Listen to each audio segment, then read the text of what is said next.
మంచి ప్రభునందు ప్రియమైన దేవుని వాళ్ళారా, ప్రార్థన చేసుకునే వర్తమానంలో వెళ్ళిపోదాం. పాడిన పాటల నిమిత్తం, చదివిన వాక్య నిమిత్తం ఈరోజు మాట్లాడబోతున్న అంశం దేవుని నివాసం ఏది, మానవుని నివాసం ఏది అనే వర్తమానం మాట్లాడుతున్నాం. కాబట్టి కళ్ళు మూసుకొచ్చి ప్రార్థన చేసుకుందాం. కృప కలిగిన మా దేవ, దయగలిగిన మా తండ్రి, మహోన్నతుడ, సర్వాధికారి, సర్వసృష్టికర్త, భూమి ఆకాశాలు కలగజేసిన మా కన్న తండ్రి, మీ ఘనమైన పవిత్రమైన పరిశుద్ధమైన నామమునకు మరోసారి మీకు కృతజ్ఞతాస్తులు చెల్లించున్నాం తండ్రి. ఇదిగో మీ పక్షం ముందు లేచి మాట్లాడుతున్నప్పుడు మీ పరిశుద్ధాత్మ సహాయం మాకు అనుగ్రహించండి తండ్రి. దేవుని నివాసం ఏది, మానవుని నివాసం ఏదని నేను మాట్లాడుతున్నప్పుడు 66 గ్రంథాల పుస్తకాల సరిహద్దులో నేనుండి తండ్రి, ఈ లోకానికి తండ్రి మరుగైన జ్ఞానాన్ని తండ్రి నేను మరుగుపరచడానికి నన్ను నిలబెట్టి తండ్రి వాడుకోనండి తండ్రి. మీ పిల్లలు వింటున్నప్పుడు వినుబుద్ధిని ప్రసాదించండి.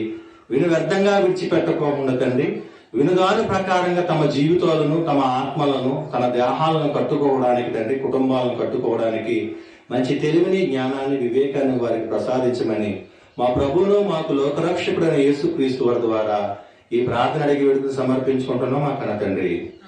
ఆమేన్. మంచిదని ప్రభునందు ప్రియమైన దేవుని వాళ్ళారా, ఈ రోజుల్లో మనం ఏది చూసినా సరే ఏం జరుగుతుందంటే ప్రతి దానికి కూడా సమయం కలదనే దాని గురించి మనం చదువుకున్నాం, అవునా కదండి? దాంట్లోని భాగంగానే ఈరోజు మనం మాట్లాడబోతున్న అంశం ఏంటంటే దేవుని నివాసం ఏది, మానవుని నివాసము ఏది అనే దాని గురించి మనం మాట్లాడుతున్నాం. మీకు తెలిసిన దాని ప్రకారంగా మీరు చెప్పండి, దేవుని యొక్క నివాసం ఏదని మీరు అనుకుంటున్నారు? ఇప్పుడు వరకు చాలా పాఠాలు విన్నారు కదా. రెండోది, మానవుని యొక్క నివాసం ఏదని చెప్పేసి మీరు అనుకుంటున్నారు అనేది మీరు ఒకసారి చెప్పగలిగితే నేను పాఠంలో ముందుకెళ్తున్నట్లుగా. దేవుని యొక్క నివాసము, దేవునికి ఇష్టమైన ప్రదేశము ఏది, దేవుడు నివాసం చేసే ప్రదేశం ఏది భూమి మీద, మానవుడు నివాసం చేసే ఆ ప్రదేశం ఏది అనేది మీరు ఒకసారి చెప్పగలగాలి. ఎప్పటి నుండో పాఠాలు వింటున్నారు కదండి. దాహంలో లేని దేవుడు దేవాలయంలో ఉంటాడా? ఏమండి, అనేకమైన వర్తమానాలు మీరు వింటూ వచ్చారు కదా. దాన్ని బట్టి నీకు ఏమర్థమైంది? దేవుడు నివసించే స్థలం ఏది?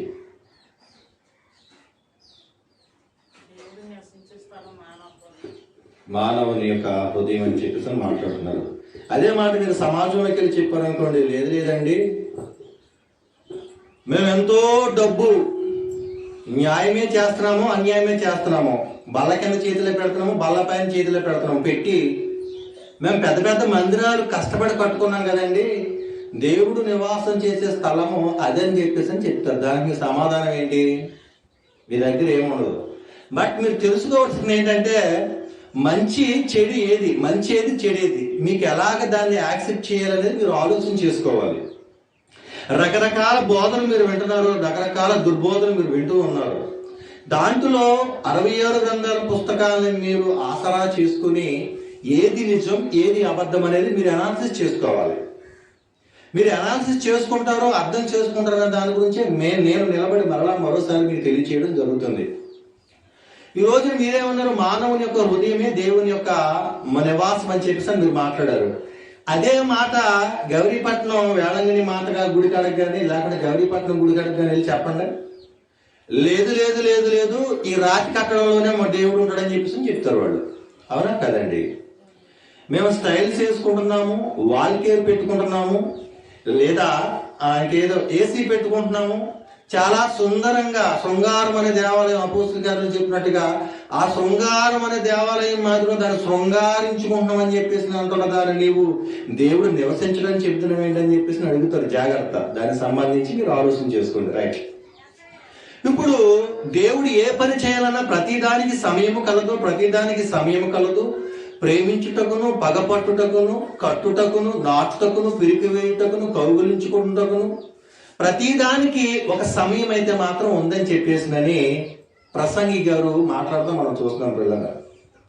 అలాగే దేవుడు కీర్తనకారుడు అదే ప్రసంగి గారు సొలొమోను రాసిన కీర్తన ఒకటి మనం చూద్దాం పిల్లరా. 127వ సంకీర్తన 1వ అధ్యాయం ఒకసారి చూద్దామండి. 127వ సంకీర్తన 1వ అధ్యాయం.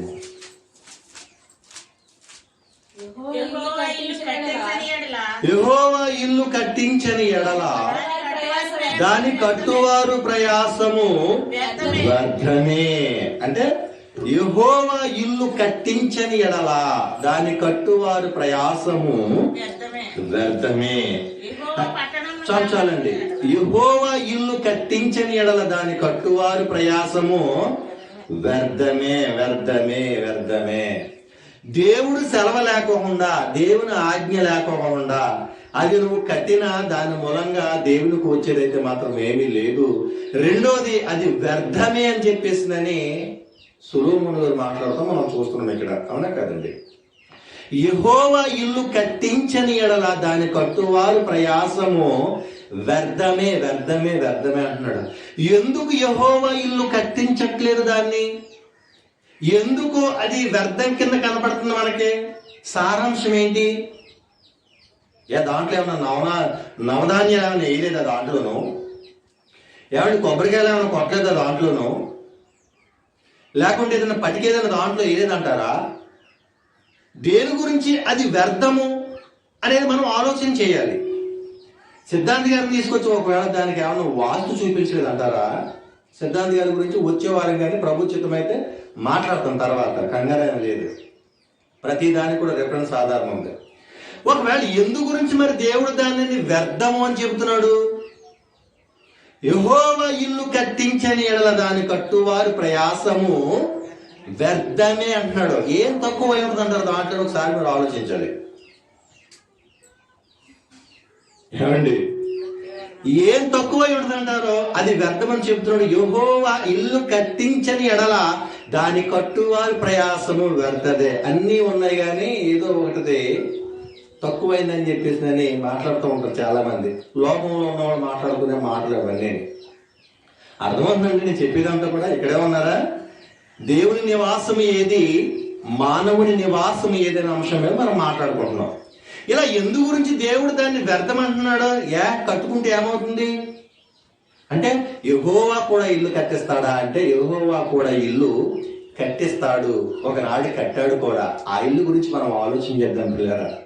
రెండోది అదే ప్రసంగి గ్రంథము ఒకసారి చూడగలిగితే 10వ అధ్యాయము 18వ వచనంలో కూడా అది ఏమని మాట్లాడుతుందో మనం ఆలోచన చేయగలిగినప్పుడు పిల్లరా, ప్రసంగి గ్రంథము 10వ అధ్యాయము 18వ వచనం. సోమరితనము చేత ఇంటి కప్పు దిగబడిపోవును, సోమరితనము చేత ఇంటి కప్పు దిగబడిపోవును, చేతులు బద్ధకము చేత ఇల్లు కురియును అంటున్నాడు. అంటే సోమరి చేత, సోమరి ఏంటి? సోమరి ఏ సోమరితనమై ఉంటది? ఈ సోమరి చేత కట్టబడిన కట్టడం ఏం చేస్తుందంటే ఇంటి కప్పు దిగబడిపోవును, చేతులు బద్ధకము చేత ఇల్లు కురియును అని చెప్పేసి మాట్లాడుతున్నాడండి. సోమరి బద్ధకంగా చేస్తే ఆ పని ఏం చేస్తుందంటే ఇంటి కప్పు దిగబడిపోద్ది అని చెప్పేసి మాట్లాడుతున్నాడు. రెండోది ఏమని మాట్లాడుతున్నాడంటే బద్ధకము చేత ఇల్లు కురియును అంటున్నాడు. అవునండి, ఇల్లు కురియును వాన్ గురి చేస్తున్నారు అనమాట. బద్ధకం చేస్తూ చేసే పని ఏంటంటే అంతా బాగా చేసే చివరికి ఆ బద్ధకంతో ఎందుకు చేస్తున్నారు అని చెప్పేసి అడుగుతూ ఉంటారు. బద్ధకంతో చేసే పని ఏం చేస్తుందంటే కురియును అని చెప్పేసి ఆయన మాట్లాడటం కూడా మనం చూస్తున్నాం ప్రభునందు ప్రియమైన దేవుని వల్ల. అయితే ఈ ప్రతి దానికి, భూమి మీద ఉన్న ప్రతి దానికి ఒకానొక టైం ఉంది. ఇప్పుడు దాకా యెహోవా ఇల్లు కట్టించని ఎడల దాని కట్టువారు ప్రయాసము వ్యర్థమని మాట్లాడుకున్నాం. రెండోది సోమరితనము చేత కట్టేది ఏంటంటే అది వాన కురుతుందని చెప్పేసి కూడా వాన కురుతుందని చెప్పేసి కూడా మనం అనుకుంటున్నాం. దిగిపోతుంది ఇంటి గొప్ప అని చెప్పేసి మాట్లాడుకుంటున్నాం. ఇలా భూమి మీద ఉన్న ప్రతిదీ మనం మాట్లాడుకున్నాం కదండి ఇందాక. సైంటిస్ట్ చెప్పిన ప్రకారంగా ఇదిగో దేవాతి దేవుడు మొదటిగానే తన భక్తుల ద్వారా పలికించేశాడు. ఇల్లు కప్పే కాదు, వాన కుర్తుము ఇల్లే కాదు, ఇంకేదోటి కాదు, ఈ భూమే లేకుండా పోయే రోజు ఉంది. దేవుని నివాసము ఏది, మానవుని నివాసము ఏది? ఈ భూమి మిక్కటమైన వ్రాండ్రముతోటి ఏం చేస్తుందంటే సర్వనాశనం అయిపోయే రోజు ఒక రోజు ఉన్నది. దాన్ని మీరు యాక్సెప్ట్ చేస్తారా? మీరు నమ్ముతారా? అది నమ్ముతారా? క్రైస్తవులుగా మీరు నమ్ముతారా? ఈ భూమి, ఆకాశములు, సూర్యచంద్ర నక్షత్రములు సమస్తము ఒక రోజున లయమైపోతే ఇల్లు పడిపోతుంది, ఏమండి బంగ్లాయి పడిపోతుంది, తాటాకు గుడుసు పడిపోతుంది, మందిరాలు అనుకున్నవి ఇవి పడిపోతవి, అమెరికాలో ఉన్న పెద్ద పెద్ద పెద్ద పెద్ద పట్టణాలు కూలిపోతాయి. నువ్వు ఈ భూగోళంలో ఉన్న ప్రతీది కూడా అంతా కూడా కూలిపోద్ది. ఏమంటే మందిరాల కింద కట్టుకుంటున్న మందిరాలు కూలిపోతాయి, ఇల్లు కూలిపోతాయి, అన్నీ కూలిపోతాయి. రిఫిల్ టవర్ అనుకుంటున్నారు కదా, అతి పెద్ద ఎత్తైన రిఫిల్ టవర్ మీకు తెలుసా? రిఫిల్ టవర్ అది వాలుగా వంగుతూ ఉంటుందండి. ఇటలీలోనే ఎక్కడో ఉన్నట్టుగా నాకు గుర్తు అనుకుంటా, నాకు తెలియదు, అది చిన్నప్పుడు ఎప్పుడో విన్నాను. రిఫిల్ టవర్ అది అలా వాలుగా వంగుతూ ఉంటుంది, కానీ పడిపోతా సిద్ధంగా ఉన్నట్టుగా ఉంటుంది కానీ పడదు అది. ఇలాంటివన్నీ కూడా ఈ భూమి మీదే ఉన్నాయి అంటారా? ఇవన్నీ కూడా భూమి మీద ఉన్నాయి అంటారా? అమెరికా కావచ్చు, ఆస్ట్రేలియా కావచ్చు, న్యూజిలాండ్ కావచ్చు, న్యూయార్క్ కావచ్చు, ఇటలీ కావచ్చు, బంగ్లాదేశ్ కావచ్చు, పాకిస్తాన్ కావచ్చు, శ్రీలంక కావచ్చు. మొన్నటిదాకా దెబ్బలాట జరిగింది, అది ఏ ఊరండి? యుద్ధం జరిగింది కదండి, ఏంటండి అది ఊరు? అంటే ఒమిక్రానా ఏంటండి అది? మొన్నటిదాకా జరిగింది, మొన్నటిదాకా యుద్ధం జరిగిన ఊరు కావచ్చు, మొన్నటిదాకా దెబ్బలాట ఆడుకుంది. దాని గురించి మన పెట్రోల్ రేట్లన్నీ పెరిగిపోయినాయి. ఏమండి రష్యాకి మనకి ఆ దేశానికి మధ్య జరిగిన గొడవలు అవన్నీ. ఇలా ప్రతీది కూడా ఎక్కడుందంటే భూమి మీదే ఉంది. ఈ భూమి, ఈ సూర్యచంద్ర నక్షత్రాలు సమస్తము కూడా లయమైపోతాయి. మాట ఇచ్చిన దేవుడు నెరవేర్చుకోకుండా ఉండే దేవుడా మన దేవుడు? మాట తప్పేటి దేవుడా? నెరవేర్చే దేవుడే కదండి, నెరవేర్చే దేవుడు. అయితే మనం చూడగలిగినప్పుడు పిల్లారా, పేతురు గారు రాసిన పత్రిక 2వ పత్రిక 3వ అధ్యాయం ఒకసారి చూద్దామండి. పేతురు గారు రాసిన పత్రిక 2వ పత్రిక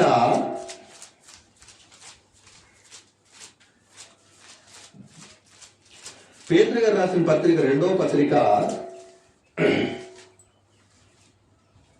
ఏమంటే 3వ అధ్యాయము 10వ వచనం ఒకసారి చూద్దామండి.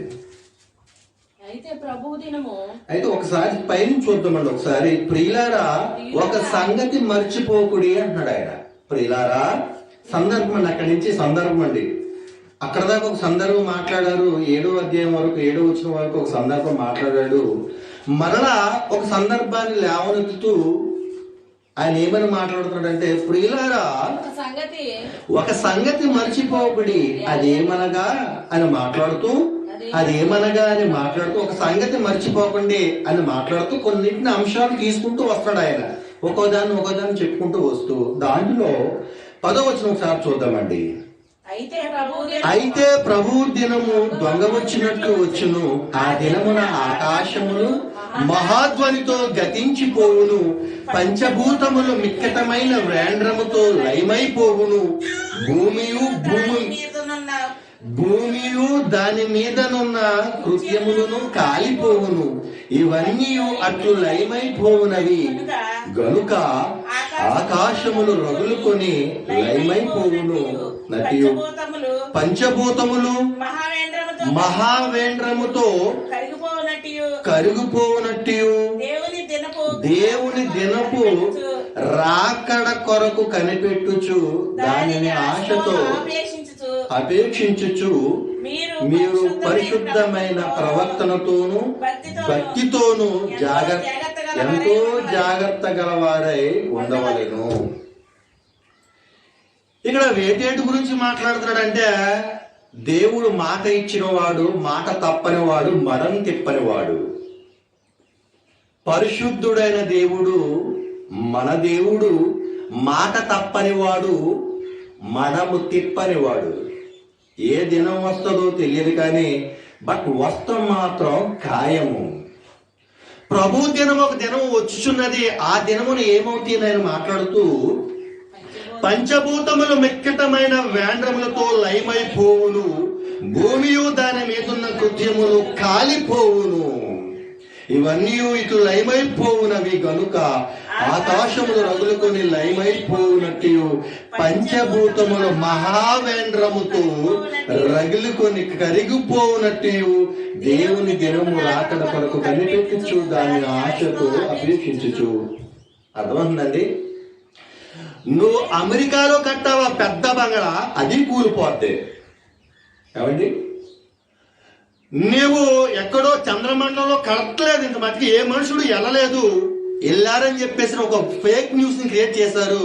ఒకవేళ అక్కడ కట్టిన దాంట్లో కొన్ని పంచభూతాల్లోనూ ఒక భూతము చంద్రుడు కూడా ఉన్నాడు. దాంట్లో అదే కదా మాట్లాడుతుంటే అదంతా కూడా ఇవన్నీ కూడా ఆకాశంలో మహాధ్వని. ఆకాశమే పోతున్నప్పుడు ఆకాశంలో ఉన్న చందమామ ఏ పాటిది అర్థమవుతుందండి? చందమామ ఏ పాటిది, సూర్యుడే పాటి వాడు, చంద్రుడే పాటి వాడు, ఎవడి నక్షత్రాన్ని ఏ పాటి అండి దేవుని ముందు. ఈ అనంత విశ్వంలో దేవుడు తయారు చేసిన ఈ చిన్ని ఏ పాటివి మ్యాప్ తీసుకుని ఒకసారి మీరు చూడండి. మామూలుగా దాంట్లో ఎన్ని దేశాలో, ఎన్ని రాష్ట్రాలు, ఎన్ని జిల్లాలో, ఎన్ని మండలాలో. మనం ఇక్కడ నుంచి అక్కడికి వెళ్ళడానికి చాలా కష్టపడుతూ ఉంటాం కదండి, అవునా కదండి? యెహోవా ఇల్లు కట్టించని దాని కట్టువారు ప్రయాసము వ్యర్థమే.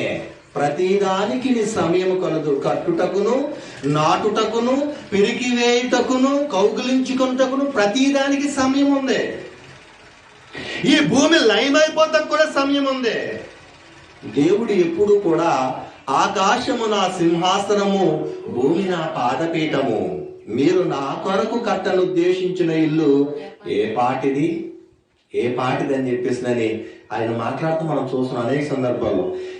ఈ ఒక్క ప్రవచనాన్నే ఒకనాడు స్టెఫెన్ గారు బయలుదేరి సువార్త ప్రకటిస్తున్న తరుణంలో, అరే అబ్బాయిలు, శాస్త్రులారా, పరిసయ్యులారా, సద్దూకయ్యులారా, ఓ సున్నం కొట్టిన సమాధులారా అన్నట్టుగా మాట్లాడి స్టెఫెన్ గారు ఏం చేశాడంటే, ఆకాశం నా సింహాసనము, భూమి నా పాదపీఠం అని చెప్తాడు కదా. ఓ మందమత్తులారా, మీరు ఇంకా దేవుని దేవాలయంలో వెతుకుతున్నారేంటి అని పరిశుద్ధాత్మ పూర్ణుడై స్టెఫెన్ గారు బోధిస్తున్నప్పుడు ఈ శాస్త్రులు, ఈ పరిసయ్యులు, ఈ సద్దూకయ్యులు, ఆనాడు ధర్మశాస్త్రోపదేశకులుగా ఉన్న పెద్దలు, వీళ్ళందరూ కలిసి ఆ స్టెఫెన్ గారిని చంపేశారు. స్టెఫెన్ చంపేసినప్పుడు అది సౌలు అనే ఒక యవ్వనుడి పాదాల యొద్ద అతను వస్త్రం పెట్టినప్పుడు ఆలోచించాడు. నిదానంగా ఆలోచించి ఆ సౌలే నేడు పౌలు కింద మారాడు.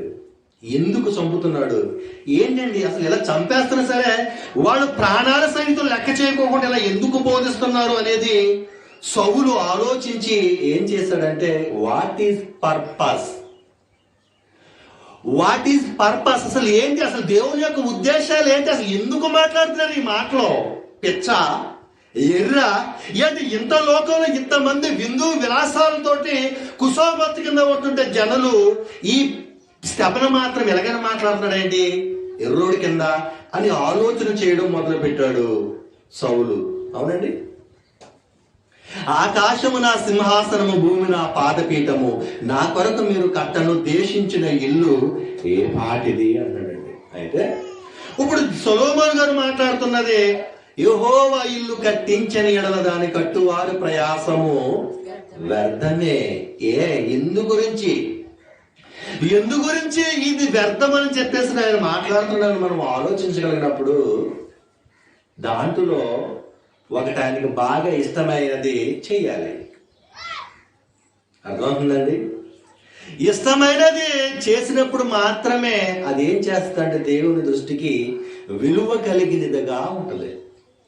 బట్ ఇక్కడ ఇల్లు కట్టినా ఇల్లు కట్టకపోయినా ప్రవచనం నెరవేర్పు ప్రకారంగా ఈ భూమి, ఆకాశములు, సూర్యచంద్ర నక్షత్రములు సమస్తము లయమైపోవడం మాత్రం వాస్తవం. భూమి మీద ఉన్నప్పుడు దేవుడు చెప్పిన ప్రకారంగా జరగాలి. అది ఎలా జరగాలి? దేవుడు మీరు ఈ భూమి మీదకు వెళ్ళి అభివృద్ధి పొంది ఈ భూమిని లోపరుచుకోండి అని చెప్పాడు కదండి.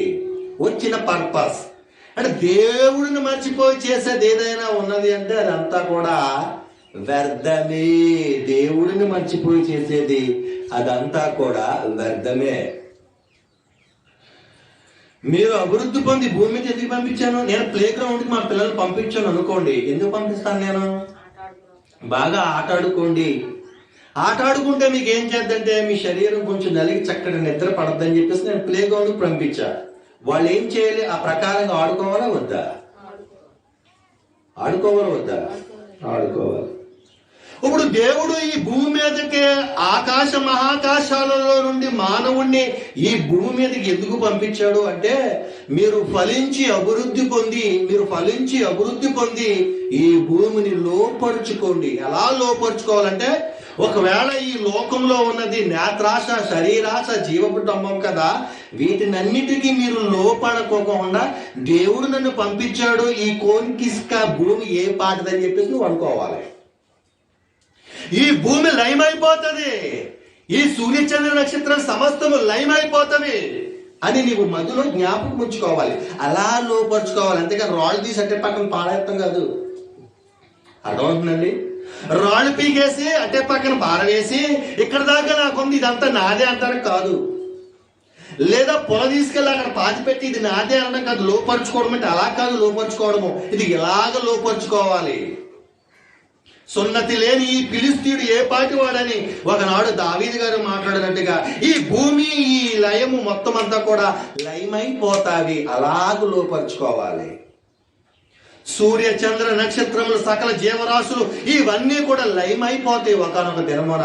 ఎందుకు లయమైపోతాయి అంటే పని అయిపోతుంది కాబట్టి. దీంతో పని అయిపోతుంది కాబట్టి. అవునా కదండి? రెగ్యులర్గా ప్రార్థన సెట్టింగ్ అంతా మార్చేస్తున్నాం లేదా? మార్చేస్తున్నాం లేదా? గుంటూరు నుంచి ఆకుటి మంట పడుతున్నారండి. అలా వచ్చినప్పుడు మాత్రం చక్కగా తాడాకులతో చక్కని గుడారాలు వేసుకుంటారు. పని అయిన తర్వాత తీసేస్తున్నారా లేదా? అలాగే ఈ భూమి, ఈ సూర్యచంద్ర నక్షత్రములు పంచభూతములుగా పిలువబడుతున్నవి ఏవైతే ఉన్నాయో వాటి పని అయిన తర్వాత లైట్లు ఆడిపేస్తానని దేవుడు అంటున్నాడు. ఎలాగంటే మిక్కటమైన వ్యాండ్రముతోటి అది రగులుకొని ఏం చేస్తుంటే లయమైపోతాయి ఇవన్నీ కూడా. నేనేమన్నా అబద్ధం చెప్తున్నారా? ఒకవేళ అబద్ధం చెప్తున్నానని చెప్పేసి ఒకనాడు స్టెఫన్ చంపేసి నో ప్రాబ్లం. ఇలా లయమైపోతాం అయితే మాత్రం వాస్తవం. అయితే మొదటిగా మనం ఆలోచించగలిగినప్పుడు ఈ భూమి మీద నువ్వు ఏ పర్పస్ మర్చిపోయావనే దాని గురించి ఆలోచించినప్పుడు లూకాసు వార్త 6వ అధ్యాయం 48వ వచనం. లూకాసు వార్త 6వ అధ్యాయము 48వ వచనం.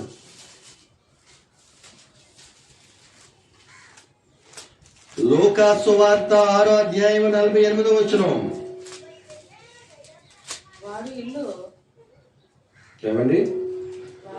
వాడు ఇల్లు కట్టవాలని ఉండి లోతుగా త్రవి బండ మీద పునాది వేసిన వాని పోలియుండును.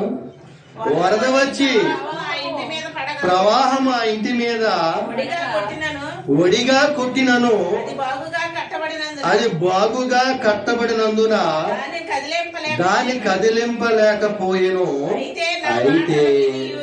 అయితే ఏమంటాడండి ఇక్కడ? వాడు ఇల్లు కట్టవలనని ఉండి లోతుగా త్రవ్వి బండ మీద పునాది వేసిన వాని పోలియుండును అంటున్నాడు. ఇల్లు కట్టాలనుకున్నవాడు ఏం చేస్తాడండి? లోతుగా తవ్వి దాని కింద ఏనుగు పాదాలు వేసి స్టేర్ మీద స్టేర్ వేద్దామని చెప్పేసి అనుకుంటాడు కదా. అనుకోడు కదండి. కట్టుటకును, పిడికి వేయుటకును, నాటుటకును ప్రతిదానికి సమయం ఉంది కదా. ఇల్లు కట్టే సమయం వచ్చింది. ఉపమాన రీతిగా దేవుడు ఎలాగ మాట్లాడుతూ ఎవరిని ఇల్లు కట్టువాడు లోతుగా తవ్వి ఏనుగు పాదాలు తీసి ఆ ఏనుగు పాదాల మీద పిల్లర్లు పోసి గట్టిగా స్టెప్ బై స్టెప్ స్టేర్లు వేద్దామని చెప్పేసి అనుకుంటాడు కదా. అనుకోడా? గట్టిగా ఉండాలని చెప్పేసి అనుకుంటాడు కదా. లోతుగా త్రవ్వి బండ మీద పునాది వేసిన వాని పోలియుండును. వరద వచ్చి ప్రవాహము ఆ ఇంటి మీద ఒడిగా కట్టినను అది బాగుగా కట్టబడినందున దానిని కదిలింపలేకపోయేను.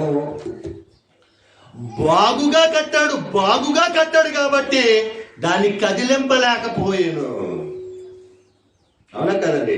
దేన్ని పెట్టినా సరే వరద వచ్చి కొట్టినా, దాని మీద గాలి వచ్చి కొట్టినా అది కూలిపోదు. ఎందుకంటే అతను బాగా లోతుగా తవ్వాడు. లోతుగా తవ్వేం చేయాలంటే ఏనుగు పాదాలు వేశాడు. కేసిన దాన్ని బట్టి ఏం చేస్తుందంటే అది కదలదు అని చెప్పేసి మాట్లాడుతున్నాడు. అయితే 49వ వచనం చూడండి. అయితే నా మాటలు విని చేయని వాడు పునాది వేయక నేల మీద ఇల్లు కట్టిన వారిని పోలియుండును. ప్రవాహము దాని మీద ఒడిగా కొట్టేదని అది కూలి పడెను. ఆ ఇంటి పాటు గొప్పదని చెప్పాను. అర్థమవుతుందండి? పునాది తవ్వుకోకుండా ఏమంటే నా మాటలు వినియు చేయని వాడు పునాది వేయక నేల మీద కట్టిన వాడిని పోలి ఉండును అని చెప్పేస్తాడు. ఇల్లు గురించి మాట్లాడుతున్నాడు ఈయన, ఇల్లు గురించి మాట్లాడుతున్నాడు. ఇల్లు గురించి మాట్లాడుతున్నప్పుడు పునాది గట్టిగా వేయాలని దాని గురించి మాట్లాడుతున్నాడు. పునాది గట్టిగా వేయడం దానికన్నా ముందు ఇంకొక మాట మాట్లాడుతున్నాడు. అది మనం చివరిలో చూసుకుందాం. అదంతా కూడా సారాంశం. ఎందుకంటే మరి మునుము పట్టాం కదా, మెల్లిగా వెళుతుంది మన సారాంశం. యెహోవా ఇల్లు కట్టించని ఎడల దాని కట్టువారు ప్రయాసము వ్యర్థమే. రెండోది, భూమి మీద ఉన్న ప్రతీది కూడా మిక్కటమైన వ్యాంగ్రంతో లైపోయమైపోతాడన్నది కూడా వాస్తవమే. మీరు ఫలించి భూమి మీద ఉన్నప్పుడు అభివృద్ధి పొంది ఈ భూమిని లోపరుచుకోమన్నది కూడా వాస్తవమే. అయితే పిల్లరా, కొరింథీయులకు రాసిన పత్రిక 2వ పత్రిక 5వ అధ్యాయం ఒకసారి చూద్దామండి. కొరింథీయులకు రాసిన పత్రిక 5వ అధ్యాయము మొదటి నుంచి చూద్దామండి. మీలో జారత్వము ఉన్నదనే వదంతి కలదు. భూమి మీద మనం గుడారమైన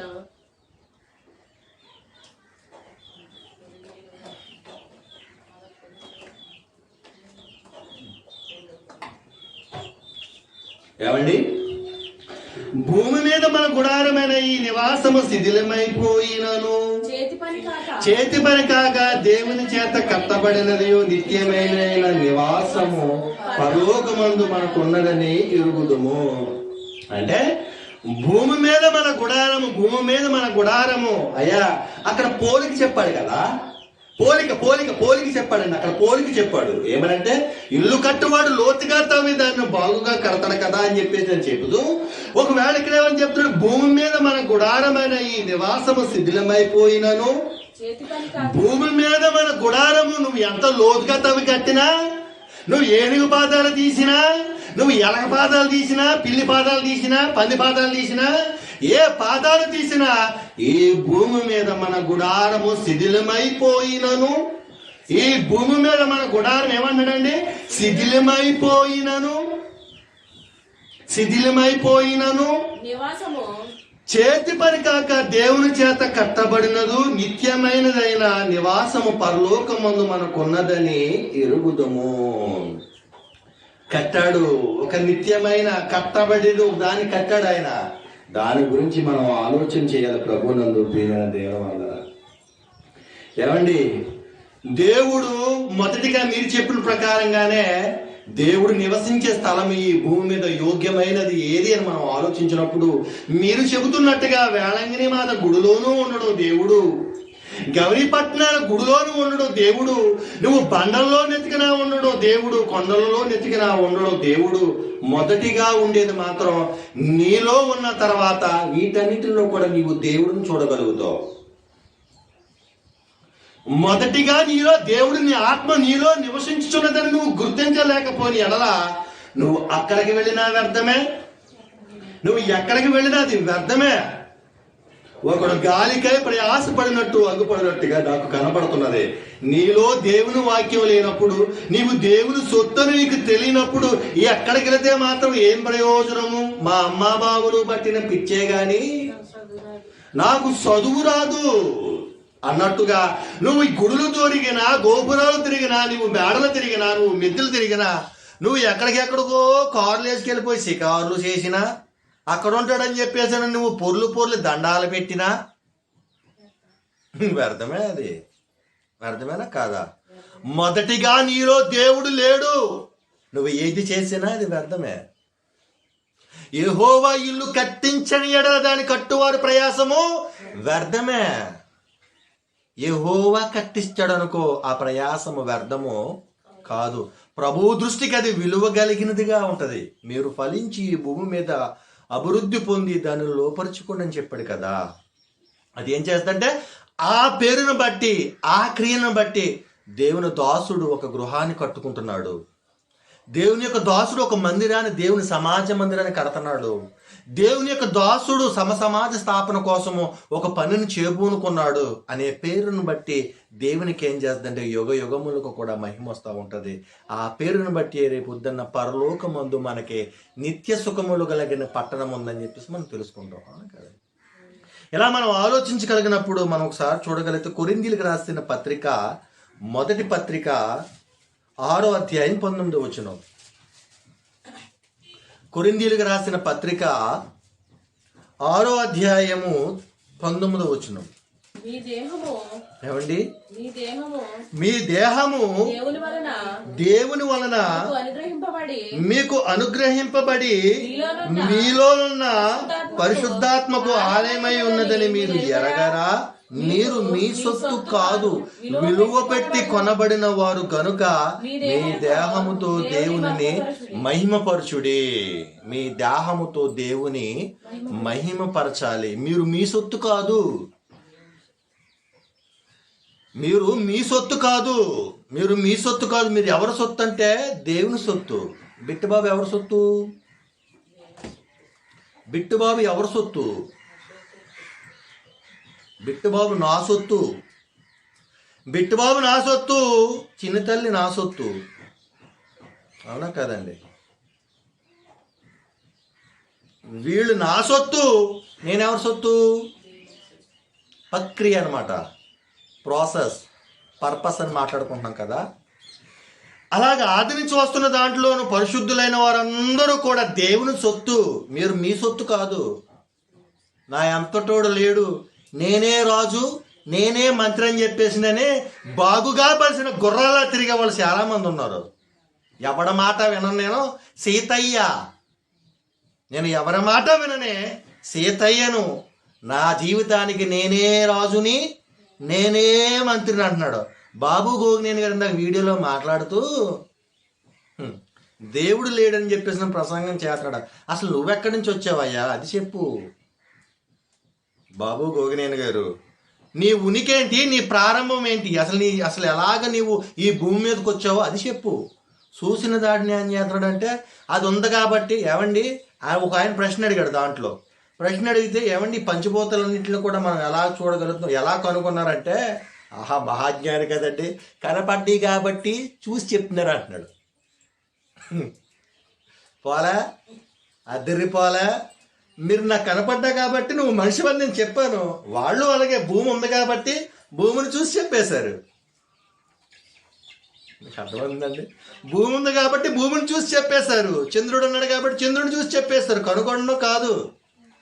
మరి చంద్రుడు అని దానికి పేరు పెట్టింది ఎవరో? కనపడ్డది కాబట్టి చంద్రుడు అన్నావు. దానికి పేరు పెట్టింది ఎవరో? బాబు గోగినేనిగా నడుతున్నాను. సూర్యుడికి పేరు పెట్టింది ఎవరో? నువ్వు మనిషి అని పిలిపించుకుంటున్నావు కదా. నీ ఆధార్ కార్డులో బాబు గోగినేని అని చెప్పేసి రాయించుకుంటున్నావు కదా. నీకు బాబు గోగినేని పేరు పెట్టింది ఎవరో? ఆలోచించాలి కదండి. అవునా కదా? మనిషివి నువ్వు మనిషిగా ఉన్నా నీకే ఇంత మిడిమిడి జ్ఞానం ఉంటే మహాలోకాలను ఏలుతున్న దేవునికి ఎంత జ్ఞానం ఉండాలి? ఇదండి నేర్పించాల్సింది. దేవుడు లేడని చెప్పేసి చెప్పడం వాళ్ళు నేర్పించి ఉనుక. నాస్తికులు అంటారు వీళ్ళందరినీ. దేవుడు లేడని బుద్ధిహీనులు తమ హృదయంలో అనుకుంటారు. కీర్తన గ్రంథం 53వ అధ్యాయం సందర్భాన్ని బట్టి. కీర్తన గ్రంథము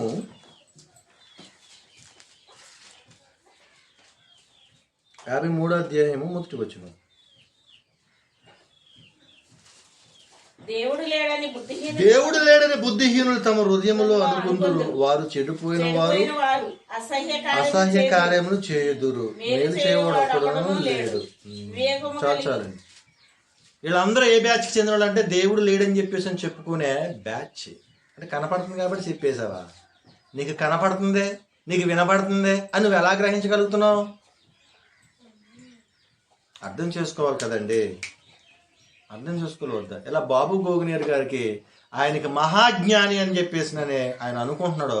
ఆ జ్ఞానానికి మనం ఏం చేసేది లేదు. మనకు బైబిల్లో ఉన్నది కానీ రెఫరెన్స్, తన దృష్టికి జ్ఞాని అనుకున్న వాడిని చూసితివా, వాణిని గుణపరచుట కంటే మూర్ఖుడిని గుణపరచుట సులువు. మూర్ఖుడిని గుణపరచుట సులువు. తన దృష్టికి జ్ఞాని అనుకుంటున్నాడు. దేవుడు లేడని అనుకుంటున్నాడు. మనం ఏం చేస్తాం? దానికి ఉన్నాడో లేదో రోజు తెలియదు మామూలుగా. అవునా కదండి? అలా మీరు మీ సొత్తు కాదు, మీరు మీ సొత్తు గారు. ఎవరి సొత్తు అంటే విలువ పెట్టి కొనబడిన దేవుని సొత్తు. భూమి మీద ఉన్న ప్రతి ఒక్కడు కూడా మీరు మీ సొత్తు కాదు, మీరు మీ సొత్తు కాదు. దేవుడు తన ప్రాణమును పెట్టి కొన్న, విలువ కలిగిన కొన్న సొత్తు. ప్రతి ఒక్క మనుషులు కూడా యాలయనగా తన ప్రియుని యందు మనకు ఉచితముగా అనుగ్రహించిన దయా సంకల్పము చెప్పున మనము తన ఎదుట పరిశుద్ధులమును నిర్దోషులమై ఉండవలన జగత్పునాది వేయబడక మునుపై ప్రేమ చేత క్రీస్తులో మనల్ని ఏర్పరచుకుని ఉన్నాడు కదా దేవుడు. కాబట్టి మరలా ఏం చేశారంటే ఏ భేదము లేదు, అందరూ పాపము చేసి దేవుడు అనుగ్రహించి మహిమను పొందలేకపోతున్నప్పుడు దేవుడు తన ప్రియకుమారుని లోకానికి పంపించి మార్గదర్శకత్వం వహించాడు ప్రభు అయిన యేసుక్రీస్తు వారు. ఆయన చెబుతూ, నేనే సత్యమును, నేనే జీవమును, నేనే మార్గమును, నా ద్వారా తప్ప తండ్రి వద్దకు ఎవడును రాడు. అంటే క్రీస్తును అనుసరించాలి. క్రీస్తును అనుసరించి చెప్పినప్పుడు మనం ఏం చేస్తామంటే మనం వెంటనే దేవునికి ఇష్టలైన వారి కింద ఉండే ఒక అవకాశం ఉంటుంది. అంటే మీరు మీ సొత్తు కాదు. ఎవరైనా చెప్పేసి అడిగినప్పుడు నువ్వు నా సొత్తు అని చెప్పేసి అన్నప్పుడు చెప్పండి వాళ్ళకి, మనం మన సొత్తు కాదయ్యా, మనం అందరం కూడా ఎవరి సొత్తు అంటే దేవుని సొత్తు, విలువ పెట్టి కొన్న ప్రభు అయిన యేసుక్రీస్తు వారి సొత్తు అని చెప్పాలి.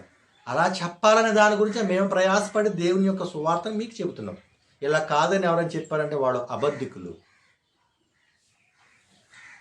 అర్థమవుతుందండి? పక్కా అబద్ధికుడు. దాంట్లో మళ్ళీ కొంత చూడాలని, వెనక ముందు చూడాలని చెప్పేసినంటే లేదు లేదు, మీరు యేసుక్రీస్తు వారి సొత్తు కాదు అని ఎవడు చెప్పినా వాడు అబద్ధికుడే. అర్థమవుతుందండి?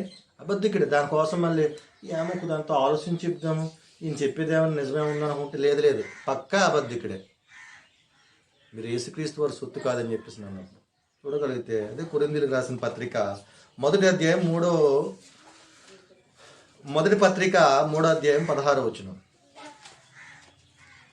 కొరింథీయులకు రాసిన పత్రిక, మీరు దేవుని ఆలయమై ఉన్నారనియు, ఇదిగో మీరు దేవుని ఆలయమై ఉన్నారనియు, దేవుని ఆత్మ మీలో నివసించుచున్నాడనియు మీరు ఎరుగరా. ఎవడైనను చక్కగా మాట్లాడుతున్నాడు. ఎంత బాధ వస్తే పౌలు గారు ఆ మాట మాట్లాడుతున్నది మనం ఆలోచన చేయాలి. ఏమండి, నేను క్రీస్తు దాసుడను, నేను క్రీస్తు ఖైదునని చెబుతున్న పౌలు గారు ఈ సందర్భంలోనూ ఎవడైనను దేవుని ఆలయమును పాడు చేసిన ఎడల దేవుడు వానిని పాడు చేయును. నువ్వేం చేస్తున్నావంటే దేవుని ఆలయాన్ని పాడు చేస్తున్నావు. నువ్వు దేవుని ఆలయాన్ని పాడు చేస్తూ నువ్వు కట్టాలనుకుంటున్నది నువ్వు కట్టలేవు. మీరు అభివృద్ధి పొంది ఈ భూమిని లోపరుచుకోవడం చెప్పాడు కదా దేవుడు. నువ్వు కట్టాలనుకున్నది నువ్వు కట్టలేవు. నువ్వు దేనిని పాడు చేస్తున్నావంటే దాహం అనే దేవాలయాన్ని పాడు చేస్తున్నావు. చాలామంది ఫౌండేషన్ వేసిన తర్వాత మతిపోయి ఎంత అయిపోద్ది, ఇంత అయిపోద్ది, నాకంటే ముందు కట్టేస్తున్నాడని ఒకడు టెన్షన్ మొదలైపోద్ది. అవునా కదండి? నేను ఇక్కడే ఉన్నాను, ఇల్లు కట్టేస్తున్నాడు అని చెప్పేసి కానీ ఈ ఇంటి మీద ఆసక్తి ఉంటుంది తప్ప ఆడి ఇల్లు పాడైపోతుంది అనే ఆసక్తి అయితే మాత్రం ఆడికి ఉండదు. అంటే ఆడు స్టైల్ చేపించేస్తాడు, రేపు పొద్దున్న వాల్కేరీలు చేపించేస్తాడు, పిఓపి చేయించేస్తాడో, ఏసీ పెట్టించేస్తాడో అని టెన్షన్ పెట్టుకుని పక్కనోడు బేగా చచ్చిపోతా. అక్కడ కారణం ఏంటంటే ఇది బీపీ షుగర్ పెరిగిపోద్ది.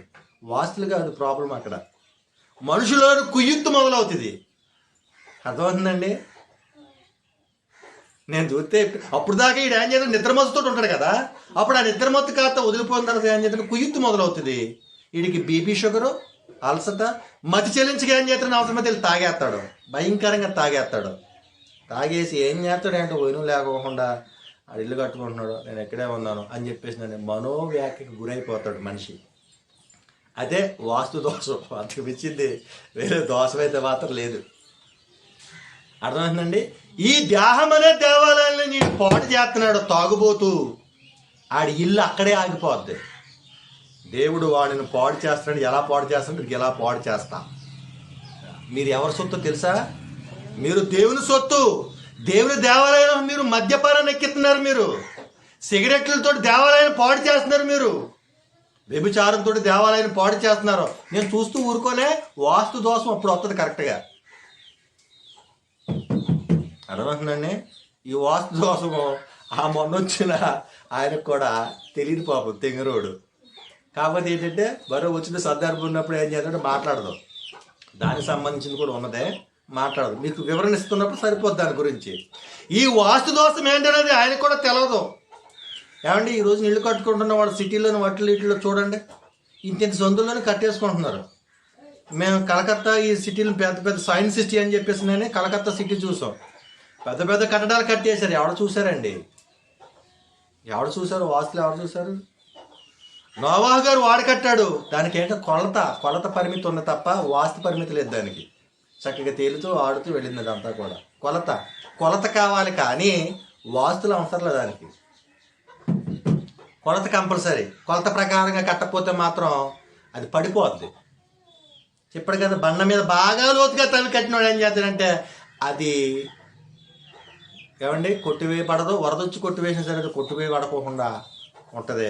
కానీ నేల మీద పునాది వేసినట్టు ఏం చేద్దంటే అది కొట్టివేయబడుతుంది అని చెప్పేసి మాట్లాడాడు ఆయన. అవునా కదండి? కొట్టివేయబడుతుంది అని చెప్పేసి మాట్లాడాడు. ఇలాగ కలకత్తాలో అనేక చోట్ల మేము తిరిగి చాలా బిల్డింగ్లు చూసాం, చాలా కట్టడాలు చూసాం. బెంగళూరు, ఇవన్నీ అనేకమైన కట్టడాలు మనకు చేతికి అందమండి. ఒరిస్సా చూడాలంటే 130 స్టేర్లు ఇలా పైకి చూసాం మేము. ప్రపంచంలో అంతా కూడా చూసాం. కాకపోతే మేము చేసేది ఏంటంటే కొంతమందిని దేవుని వైపు మళ్లించి, అశోక్ చచ్చిపోయాడుగా ఆడు బతుకున్నప్పుడు దేవుడి పని చేశాడు అని చెప్పడం కోసము. ఇప్పుడు ఈ కరెంట్ లేదు, మీకు మాట్లాడిన పని వినపడలేదు కదా. కరెంట్ లేదు, మాట వినపడలే. ఈ ఫెసిలిటీస్ ఈ దేని గురించి అంటే మీరు వస్తారు, ఒకవేళ వాన వచ్చినా ఏదొచ్చినా సరే దాంట్లో కూర్చొని దేవుడిని ఆరాధించుకోవడానికి, దేవుని మాటలో మీరు తెలుసుకోవడానికి ఒక నివాస యోగ్యం కావాలి. కాబట్టి అది కట్టడం జరుగుతున్నప్పుడు వేరే ఉద్దేశం మాత్రం కాదు.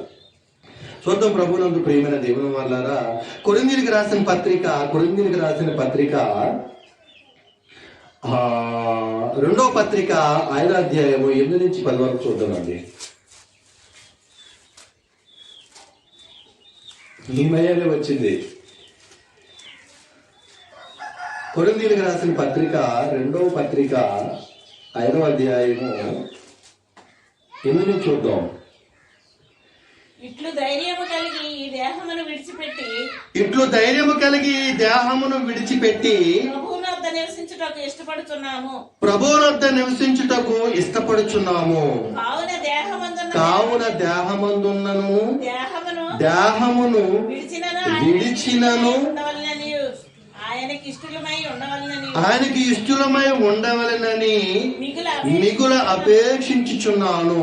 ఎందుకనగా తాను జరిగించిన క్రియలు చొప్పున అవి మంచివైనను సరే చెడ్డవైనను సరే మీ దేహముతో జరిగించిన వాటి ఫలము ప్రతివాడు పొందునట్లు మనమందరము క్రీస్తు న్యాయపీఠం ఎదుట ప్రత్యక్షము కావలేను. అంటే మిక్కటమైన వ్రాండముతోటి పంచభూతాలు లయమైపోయిన తర్వాత మనం ఎక్కడికి వెళతామంటే క్రీస్తు న్యాయపీఠం ఎదుట ప్రత్యక్షపరచబడడానికి వెళతాం.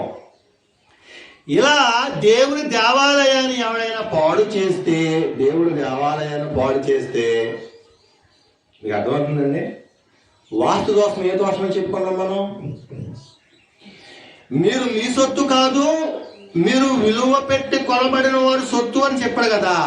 ఈ దేహం అనే దేవాలయాన్ని పాడు చేస్తే దేవుడు వారిని తప్పనిసరిగా పాడు చేస్తాడు. అదే ద్వితీయోపదేశకాండ 8వ అధ్యాయం మీరు చూసారు కదండి. దీవాకండి ద్వితీయోపదేశకాండ 8వ అధ్యాయం మొదటి నుంచి చివరి వరకు మీరు చదువుకోండి. ప్రభు చిత్తం అయితే చెబుతూనే ఉంటాను కదా, ఇవన్నీ కూడా చెబుతూనే ఉంటాను నేను. నీ దేవుడైన యెహోవా ఆజ్ఞలను నీవు అనుసరించి నడుచుకొని ఎడల, మొదటి వచనం అది. అదే 16 నుంచి ఏమని మాట్లాడతాడు? నీ దేవుడైన యెహోవా ఆజ్ఞలను కట్టడలను అనుసరించి నడుచుకొనని ఎడల అంటాడు. అక్కడ స్టార్ట్ అవుద్ది. నువ్వు దేవుని మాట విన్నావంటే నువ్వు పట్టిందల్లా బంగారం భూమి మీద. నువ్వు దేవుని మాట వినలేదు అనుకోండి, నువ్వు పట్టిందల్లా పెంట. అర్థమవుతుందండి? చెప్పేస్తున్నాను, విశ్లేషణ ఇచ్చేస్తున్నాను. నువ్వు దేవుని మాట వింటే నువ్వు పట్టిందల్లా బంగారమే. నువ్వు దేవుని మాట వినకపోయావంటే నువ్వు పట్టిందంట పెంట. ఇలా ఆ దేహం అనే దేవాలయాన్ని ఒకసారి చూద్దామండి. కొరింథీయులకు రాసిన పత్రిక 3వ అధ్యాయం 16 వచనం మరోసారి చదవండి. మీరు దేవుని ఆలయమై ఉన్నారనియు దేవుని ఆత్మ మీలో నివసించుచున్నాడనియు మీరు ఎరగరా? ఎవడైనను దేవుని ఆలయమును పాడు చేసిన ఎడల దేవుడు వానిని పాడు చేస్తాడు. అంటే ఎక్కడ వచ్చింది వాస్తు దోషం? అసలు వాస్తు దోషం ఎక్కడ వచ్చిందంటే దేవునికి ఇక్కడ వచ్చింది. నీవు నీ సొత్తు కాదు, నువ్వు విలువ పెట్టి కొనగలిగిన వాడువు. మీరు మీ సొత్తు కాదు, కానీ మీరు ఏం చేస్తున్నారంటే ఈ దేహం అనే దేవాలయంలోనూ మందు, మాగు, సిగరెట్లు, వ్యభిచారము, దొంగతనాలు చేస్తున్నారు కదా, అక్కడ తేడా వచ్చింది వాస్తు దోషం. ఆ వాస్తు దోషం వచ్చింది కాబట్టి ఫౌండేషన్ వేస్తారు. ఫౌండేషన్ వేసిన తక్షణమే ఏం చేయాలో అర్థం కాక త్రాగుడు మొదలు పెడతారు. సిమెంట్ బత్తాకు రావాల్సిన ఖర్చు కాస్త అక్కడికి వెళ్ళిపోయి అక్కడ లెగుతుండదు. స్టేర్ అక్కడ లెగుతుంది. ఇక్కడ లెగసాల్సిన స్టేరు అక్కడ లెగుతుంది. కావాలంటే మీరు చెక్ చేసుకోండి. ఈ ఇల్లు మాత్రం ఎక్కడే ఉంటుంది. ఈ ఇల్లు ఓసు పట్టేస్తుంటది. ఆ ప్రహారీ మీద ఏం చేద్దంటే ఆ బేస్మెంట్ మీద ఏమవుతుంది? గడ్డి మొలుతా ఉంటుంది. అలా కొంతకాలం అయిన తర్వాత బంగాళా చెట్టు నీడను కూడా నేను పూర్వం చెరుకు కొట్టుకెళ్ళినప్పుడు సహోదరుడు మాట్లాడేవాడు, ఈ వాడికి అలా గడ్డి మొలిచేది, నీ మీద దేవుడు ఎక్కడో కరిగించాడు కాబట్టి బతుకున్నావు. గరికి గడ్డి కూడా మొలిచి తేడా వస్తే నీవు నీ సొత్తు కాదు, నువ్వు విలువ పెట్టుకొడిగిన ప్రభువైన యేసుక్రీస్తు వారి సొత్తు. నువ్వు నీ పాపాన్ని విడిచిపెట్టు, ప్రభుకి ఇష్టడుగా బ్రతుకు. నువ్వు పట్టిందల్లా బంగారం అవుతుంది. నువ్వు పాపాన్ని విడిచిపెట్టకుండా నువ్వు ఏ పని చేసినా సరే దాని మూలంగా నీకు వచ్చే లాభమేమి ఉండదు. ఇవన్నీ లయమైపోతూ వాస్తవం. నేను చెప్పింది మీకు అర్థమవుతుందని క్లారిటీగా ఉందా? మరి బ్రతుకున్నాం కాబట్టి దేవుని ఇష్టాన్ని నెరవేర్చాలి కాబట్టి భూమి మీద ఉండటానికి ఇల్లు కావాలి కాబట్టి మీరు అడుగుడి, నేను మీకు ఇస్తాను, మీరు తట్టండి, మీకు నేను ఏం చేస్తానంటే తీయబడతానని చెప్పిన ప్రకారంగా మీరు ఏది కావాలో మంచిగా ఉండండి. నేను బాగోవాలని కోరుకోండి, తప్పు లేదు. ఎదుటి వాడి కంటే నేను బాగుండాలని కోరుకున్నావా, నీ పతనం స్టార్ట్ అవుద్ది అక్కడ. నేను బాగుండాలి, నా దేహం అనే దేవాలయం బాగుండాలి, నా దేవుడు నివసించి ఆలయం బాగుండాలి అని నువ్వు అనుకో, తప్పులేదు. ఎదుటి వాడి కంటే బాగుండాలని అనుకున్నావా, ఆ కంటే కాడే అయిపోతుంది, చాప్టర్ క్లోజ్. అవునా కదండి? అక్కడ తేడా పడుతుంది వాస్తు దోషం. మీరు విలువ పెట్టి కొనబడిన వారు, అమూల్యమైన రక్తం, ప్రభువైన యేసుక్రీస్తు వారు కార్చిన రక్తము ద్వారా మిమ్మల్ని ఆయన ఏం చేయంటే పరిశుద్ధులుగా చేశాడు, పవిత్రులుగా చేశాడు. విడిచిపెట్టి వచ్చిన పాపం జోలికి మరలా కుక్క తన వాంతికి తిరిగినట్టుగా మరలా తిరగకూడదు. తిరిగిన తక్షణమే నువ్వు ఏం చేస్తావంటే నీ ప్రహారీ మీద, నీ ఫౌండేషన్ మీద గరిగడ్డ మొలుతుంది. నువ్వు ఎక్కడికైతే వెళ్తున్నావో అక్కడ స్టేరులు ఎగుతుంది. ఆ స్టేరులు ఏమైపోద్ది, అతడికి వచ్చిన లాభం ఏంటి? ఆ స్టేరులు ఏమైపోద్ది, ఈ స్టేరులు ఏమైపోద్ది. కానీ ప్రభువే స్థాపించిన నిజమైన ఈ గుడారం ఉన్నది కదా, ఈ గుడారంలోనికి మాత్రం పాపాన్ని రానివ్వకూడదు. ఈ ఇళ్ళు ఒంటికి ఊడిపోతాయి. ఎవరికి కావాలి గాడిద గుడ్లో ఇళ్ళు? దేవుని నివాసం ఏది, మానవుని నివాసం ఏది? నువ్వు 10 కోట్లు పెట్టి కట్టినా, 10 లక్షలు పెట్టి కట్టినా ఈ భూమి ఎప్పటికైనా లయమైపోతుంది. అది వాస్తవం, అది ట్రూత్, నిజం. అది కాదంటావా? చూస్తావా? లేకుంటే ఇక్కడుండి లయమైపోద్దో లేదో. మనిషిని ఆయుష్కాలము గాడిద గుడ్డేం కాదు, కొంతసేపు కనపడే అంతలో మాయమైపోయే ఆవిరి. రేపటి దినమున ఏమి సంభవించునో అది నీకు తెలీదు. ఓస తెచ్చేసారా, సిమెంట్ బత్తలు అక్కడ వేసారా, ఇటుక తోలిచ్చారా, రేపొద్దంటే బిడ్డ బాబు రేపొద్దు పెట్టి తెచ్చొచ్చు. ఎవడ చెప్పగలదు? గ్యారంటీ లేని బతుకులు ఇవన్నీ. అర్థం కావట్లేదా? గ్యారంటీ లేని బ్రతుకుల మీద ఎందుకయ్యా ఇంత మమకారం మీకు? ప్రభు అయిన దేవుడు ఇస్తారన్న నిత్యపట్నం మీద లేదెందుకయ్యా నీకు అంత మమకారం? నువ్వు క్రైస్తవుడువా? పేరుకు మాత్రమే నువ్వు క్రైస్తవుడు. నా ఇల్లు ఎప్పుడో ఒకప్పుడు పడిపోద్ది, ఇది నిజం. కట్టేస్తున్నాడని చెప్పేసి ఒకవేళ ఏదో అనుకుంటున్నావా? ఒకవేళ ఆ ఇల్లు పడిపోతే నేను చచ్చిపోతాను, అందరం చచ్చిపోతాం, ఇది నిజం. ఈ నిజాన్ని అంగీకరించగలిగిన వాడే నిజమైన క్రైస్తవుడు. యెహోవా ఇల్లు కట్టించని ఎడల దాని కట్టువారి ప్రయాసము ఎందుకు వ్యర్థమని మాట్లాడుతున్నాడంటే, ఈ దేహాలు నివసించినది, ఈ దేహంలో నివసించున్నది దేవుడు కదా. ఆయన విలువ కలిగిన రక్తాన్ని పెట్టి మనల్ని కొన్నాడు కదా. ఆ మూలరాయి లేదు, మెయిన్ రాయ. ఆ మూలరాయి లేదు, అసలేం రాయ. ఏంటా రాయ అంటే దేవుడు రాయ అనుకుంటున్నారా మీరు? ఏ కరుణాకర్ సుగ్న లాంటి వాడు చూసాడంటే ఇదిగో మీ దేవుడు రాయ్యా అంటాడు. మళ్ళీ పొరపాటునే. ఈయన అనంత జ్ఞాని, ఈయన తన దృష్టికి తానే జ్ఞాని అనుకునే మహాజ్ఞాని కరుణాకర్ సుగ్న. అర్థమవుతుందని చెప్పేది ఏమన్నా చూద్దాం. అది ఏంటని మనం ఆలోచించగలిగినప్పుడు పేతురు గారు రాసిన పత్రిక, మొదటి పత్రిక 2వ అధ్యాయము. పేతురు గారు రాసిన పత్రిక, మొదటి పత్రిక 2వ అధ్యాయము 7 నుంచి చూద్దామండి. 6 నుంచి కూడా చూద్దాం. 6 నుంచి చూడండి ఒకసారి.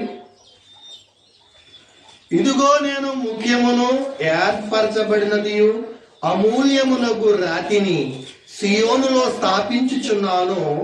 ఆయన యందు విశ్వాసముంచువాడు ఎంత మాత్రము సిగ్గుపడడు. ఏమన్నాడు? అమూల్యమగు మూలరాతిని అన్నాడు. ఇదిగో నేను అమూల్యమైన మూలరాతిని. నువ్వు ఇల్లు కడదామని చెప్పేసి నేను 7 పాదాలు తీసావు కదా. ఇల్లు కడదామని చెప్పేసి నువ్వు ఎలక పాదాలు తీసావు కదా. ఇల్లు కడదామని చెప్పేసి నువ్వు ఏ గుర్రం పాదాలు తీసావు కదా. ఆ గుర్రం పాదాలు తీసినా ఇదిగో దీంట్లో వేయాల్సిన రాయ మొదట వేయాలి నువ్వు. ఏంటంటే అది, నేను అమూల్యమగు మూలరాతిని సియోనులో స్థాపించి ఉన్నాను. ఆయన యందు విశ్వాసమించువాడు ఏ మాత్రము సిగ్గుపడడు అను మాట లేఖనమందు రాయబడి ఉన్నది. విశ్వాసముంచుచున్న మీకు ఆయన అమూల్యమైన వాడు. విశ్వసింపని వారికైతే ఇల్లు కట్టువారు ఏ రాతిని నిషేధించురు అదే మూలకు తలరాయి ఆయను, మరియు అది అడ్డురాయను అడ్డుబండాయను. కట్టువారు వాక్యము వలన కవిదేయులై త్రొట్టిల్లుచున్నారు, దానికే వారు నియమింపబడురు. ఈ రాయి లేదు. ఏ రాయి లేదు? ప్రభువైన యేసుక్రీస్తు అనే రాయి వారి కుటుంబంలో లేదు కాబట్టి, వారి జీవితంలో లేదు కాబట్టి, ఆ రాయి లేకపోనందుకు వాస్తు దోషం వస్తుంది. నేను దానికి ఏమైపోతానన్నాడు? అడ్డుబండనైపోతా. దానికి నేను ఏమైపోతాను అంటున్నాడు ఆయన? అడ్డుబండనైపోతానన్నాడు. అది కడుతున్నా సరే ఎదరికి వెళ్ళదు. ఎందుకు వెళ్ళదంటే, నీ దేహం అనే దేవాలయంలో దేవుడు ఉన్నాడనే సంగతి నువ్వు మరిచిపోయి తాగుడు చేతను, వ్యభిచారము చేతను, మద్యపానము చేతను, అలరితో కూడిన ఆటపాటల చేతను వ్యర్థంగా బ్రతుకుతున్నావు. నెమిలి కూసింది కదనని ఏదో కూద్దామని చెప్పేసి అనుకుంటే ఏదో దానికి దిగిపడద్దే. అర్థమవుతుందండి? నువ్వు తాగుడు మానే, వ్యభిచారం మానే, దొంగతనాలు మానే, నరహత్యలు చేయడం మానే దేవుని మందిరానికి రా. అది అడ్డుబండ తీయబడినదై నువ్వు చేసే ప్రతి పని కూడా సఫలమవుతుంది. దుష్టులు అలాగునుండక గాలికి చెదరగొట్టు కొట్టువలే నుండురు. దుష్టుల ఆలోచన చొప్పున నడవక, పాపుల మార్గములు నిలవక, అపహాసకులు కూర్చుంటే చోటును కూర్చుండక, యెహోవా ధర్మశాస్త్రమునందు దీవారాత్రము ధ్యానించువాడు ధన్యుడు. అతడు నీటి కాలువల యొరను నాటబడిన వాడే ఆకువాడక తన కాలమిత్తు ఫలమిచ్చు చెట్టు వలె నుండును. అతడు చేయనిదంతయు సఫలమవుతుంది. సక్సెస్. ఆ పర్పస్ అర్థమైతే ఇది సక్సెస్ అవుతుంది. ఈ పర్పస్ అర్థం కాలేదనుకో అది సక్సెస్ అవదు. గరికి గడ్డి మొలుస్తుంది. ఇక్కడ గరికి గడ్డి మొలుస్తుంది, తేడా వస్తే అక్కడ గరికి గడ్డి మొలుస్తుంది. బట్ నా ఉద్దేశం ఏంటంటే, ఎక్కడా గరికి గడ్డి మొలవకోకుండా మీరు దేవుని వద్దకు వెళ్ళాలి, దేవుని చిత్తాన్ని నెరవేర్చాలన్నదే నా మెయిన్ ముఖ్య ఉద్దేశం. ఎలా చెప్తున్నాను నేను? మీకు నచ్చపోవడం మీరు తాగకూడదని చెప్తున్నానా మీకు నచ్చకపోవడం నేను? మీరు వ్యభిచారం చేయొద్దని చెప్తున్నానా నేను మీకు నచ్చట్లేదు? ఎదుటివాడిని చూసి మీరు అసూయ పడొద్దు. మీకు ఏది ఇష్టమో అది ప్రభువుని అడగండి. 250 రూపాయలు బట్టి బైబిల్ కొనుక్కున్నారు కదా, అది తీసి చదవండి అని చెబుతున్నందుకు నేను మీకు నచ్చట్లేదా? ఏమండి, అమూల్యమైన రాయి. రాయి అనగా ఒకసారి మనం చూడగలిగితే దానికి అర్థము యోహాను సువార్త మొదటి అధ్యాయము. యోహాను సువార్త మొదటి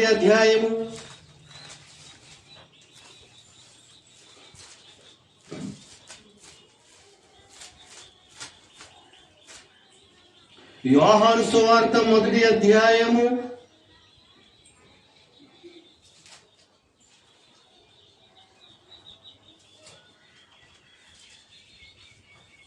1 ఒకసారి చూడండి పిల్లరా.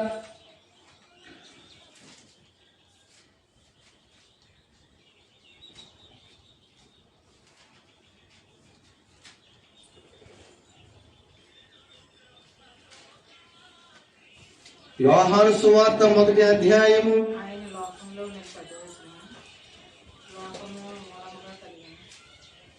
చూడండి, అది కాదండి ఒకసారి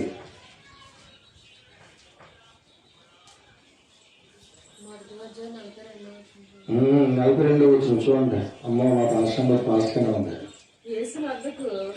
యేసునొద్దకు అతడు తోడుకుని వచ్చెను, మెస్సయ్యా అను మాటకు అభిషక్తుడని. ఫుట్నోట్లు ఏమని రాస్తుందండి కింద? క్రీస్తు అంటే అభిషక్తుడు అంటే క్రీస్తు అని అర్థము. యేసు అతని వైపు చూసి, నీవు యోహాను కుమారుడు అయిన సీమోనువు, నీవు కేఫా అనబడదు అని చెప్పాను. కేఫా అను మాటకు రాయి అని అర్థము. కేఫా అంటే ఏంటి? రాయి. ఈ రాయి అమూల్యమైన రాయి. ఎవరంటే ప్రభు అయిన యేసుక్రీస్తు వారు నీకు మూలరాయిగా ఉండాలి. ఉన్నాడా?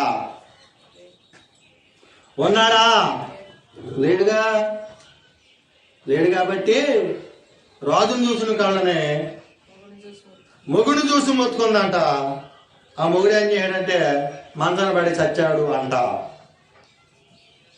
నువ్వేం చేస్తావంటే, ప్రభువా నేను నీకు ఇష్టంగా బ్రతుకుతాను, నా జీవితంలో నీ చిత్తమే నెరవేరాలి, దెయ్యం చిత్తం నెరవేర్చకూడదు, నేను దేవారాత్రం దేవుని జ్ఞానాన్ని దేవుని యొక్క ధర్మశాస్త్రాన్ని చదువుతాను, నీ చిత్తం నాలో నెరవేర్చు అని స్టార్ట్ చేయి. అప్పుడు ఏం చేద్దంటే రాజు నువ్వు చూడాల్సిన లేదు, నీ మొగుడినే దేవుడు రాజుగా చేస్తాడు. అర్థమైందా? అర్థం కాలేదా? రాజును చూసిన కాళ్ళను మొగుడు చూసి మొత్తుకుంటే మొగుడు చచ్చినట్టుగా. మరి ఏం చేస్తే బాగా కాదు?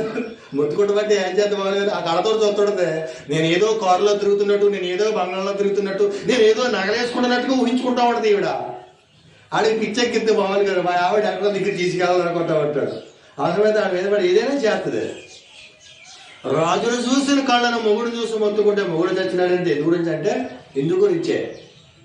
నువ్వేం చేయాలంటే ఈ మూలరాయి ప్రభు అయిన యేసుక్రీస్తు వారు మన కొరకు ప్రాణం పెట్టి మహనీయుడుగా తిరిగి లేచాడనే సంగతి నువ్వు గ్రహించి, దేవా నీ చిత్తమే నా ఎడల ప్రసిద్ధి చెందును గాక, నీ చిత్తమే, నీ వాక్యానికి మాత్రమే నేను లోబడతాను అని నువ్వు బ్రతకాలి. అలా బ్రతికినప్పుడు మీకు ఏది ఇష్టమో అడుగుడి, అది నేను మీకు ఇస్తాను. అడగట్టాను నేను కట్టట్లేదు అని కుళ్ళుకుంటూ ఉన్నాం అనుకో, ఇక్కడ తోలాల్సిన బండి ఎక్కడో తోలుతూ ఉంటావు. మతి చెల్లించుస్తుంది. ఆ మతి చెల్లించిన దాన్ని బట్టి అటే పక్క నుంచి అప్పుడే మామూలుగా ఆ ఆవిడతో దెబ్బలాడి లారీ వేసుకుంటూ వస్తూ ఉంటాడు కుర్రవాడు. అర్థమవుతుందండి? ఇక్కడ నీ మధ్య చెడిపోతుంది, అక్కడ ఆడి మధ్య చెడిపోతుంది. ఈ ఇద్దరి మధ్యన చెడిపోయినప్పుడు ఆ 12 టైర్ లారీ ఏం చేద్దంటే మన మీద నుంచి ఎక్కి అలా హమ్ చేసుకుంటూ వెళ్తా ఉంటుంది. నేను బాగుండాలని కోరుకో, తప్పు లేదు. ఎదుటివాడి కంటే బాగుండాలని కోరుకున్నావా, అది అసూయ. వాని క్రియలను బట్టి, అతను చేస్తున్న పనిని బట్టి అతను ప్రతిఫలం పొందుకుంటున్నాడు. నేను బాగుండాలని కోరుకో, తప్పు లేదు. ఎదుటివాడి కంటే నేను బాగుండాలని అందరాని దానికోసము అగ్గుబాట్లు పడుతున్నావా? రావాల్సింది వచ్చేద్ది. అర్థమవుతుందని నేను చెప్పింది. కంగారులో వీళ్ళు కడుతున్న వాళ్ళు చాలా మంది చచ్చిపోయారు కదండి. వాసు కోసం వస్తే మా శాసన గారు అంటున్న బాలు గారు, నువ్వు వడ్డాలిగా, నువ్వు బాగుండాలి కదా అంటాడు. ఇల్లు కట్టి పెట్టాయా బాబు కదా అత్త, ఆ ఇంట్లో ఉండి ఏదో దేవుడు మాట్లాడు వాటిని చెప్పుకోవడం 10 మంది వచ్చేదాకా ప్రార్థన చేస్తాడంటే వాస్తు తేడా వచ్చేస్తుంది అంటాడు. ఏ వాస్తు తేడా వస్తుంది? ఆ వాస్తు మనకు తెలిసిన ఆయన నాకు ఇల్లు కట్టి పెట్టి బాబు అంటే, అబ్బే నువ్వు ఉండాలిగా అంటాడు. నువ్వు బాగుండాలిగా, నేను ఉంటానో లేదా అదంతా దేవుడు తెలిసాయా. ఉండాలంటే ప్రభు సెలవు లేదని మాట ఇచ్చి నెరవేర్చగలవాడు ఎవడని అంటున్నాడు ఆయన. ఉండాలో ఉండకూడదు అన్నది దేవునికి మాత్రం తెలుసు. దేవుని చిత్తం మాత్రమే నెరవేర్పు జరుగుతుంది తప్ప మరొకటి ఏది నెరవేర్పు జరగదు కదయ్యా. నువ్వు ప్రయత్నం ఏం చేస్తావంటే కొంచెం పిల్లర్స్ గట్టిగా వేసి నీకు ఏం కావాలో ఆ మెటీరియల్ అంతా వాడుకొని ఎక్కువ ఇల్లు కట్టి పెట్టవా అంటే అంటాడు ఆయన. నువ్వు ఉండాలిగా,